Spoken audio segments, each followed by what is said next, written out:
अस्सलामुअलैकुम, welcome to our channel किस्सा कहानी। आज की कहानी का टाइटल है चराग तले अंधेरा। दरिया के किनारे किसी छोटी सी बस्ती में एक घराना आबाद था जिनका गुजर बसर बकरियों का दूध बेचकर हुआ करता था। इसके वालिद फालिज की वजह से माजूर हो गए थे। एहसन वालदैन का वाहिद सहारा था। एहसन को पढ़ने का बहुत शौक़ था। वो दिल लगा कर स्कूल जाता और दिन रात अपनी पढ़ाई पर तवज्जो देता था, क्योंकि एहसन की वालदा की ख्वाहिश थी कि बेटा पढ़ लिख कर बड़ा आदमी बन जाए। लेकिन एक गरीब वालदैन के लिए इसकी ख्वाहिश पूरी करना बड़ा ही मुश्किल था। एहसन की वालदा ने अमीर आदमी के आलीशान बंगले में आया की नौकरी कर ली। इस अमीर आदमी के छोटे छोटे बच्चे थे, एक लड़का और एक लड़की। एहसन की वालदा इन बच्चों की देखभाल एक माँ की तरह किया करती, क्योंकि उसकी बीवी एक हादसे में माजूर हो गई थी। वो एक खुदा तर्स खातून थी, इसलिए एहसन की अम्मी को वो बहुत ज़्यादा इज्जत देती। लेकिन एहसन को अपनी अम्मी का दूसरों के घर काम करना बिल्कुल पसंद न था। एहसन का दाखिला एक कॉलेज में हो गया और उसे स्कॉलरशिप मिल गई।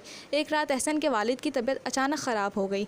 बारिश भी हो रही थी और गाड़ियाँ भी बंद थी, इसलिए एहसन बहुत ज़्यादा परेशान हो गया। वो भागकर डॉक्टर के बंगले पर पहुंचा और दरवाज़ा बजाया। चौकीदार बाहर आया और एहसन ने बताया कि मेरे अब्बू की तबीयत बहुत ज़्यादा ख़राब है, मेहरबानी करके डॉक्टर साहब से कहें कि मेरे साथ चलें और मेरे अब्बू का इलाज करें। लेकिन चौकीदार ने कहा कि डॉक्टर साहब रात को किसी मरीज़ को नहीं देखते। डॉक्टर साहब ने सख्ती से मना किया है। रात भर एहसन कभी अपने अब्बू के पास जाता, कभी डॉक्टर के बंगले पर, लेकिन उसकी कोशिश कामयाब ना हुई।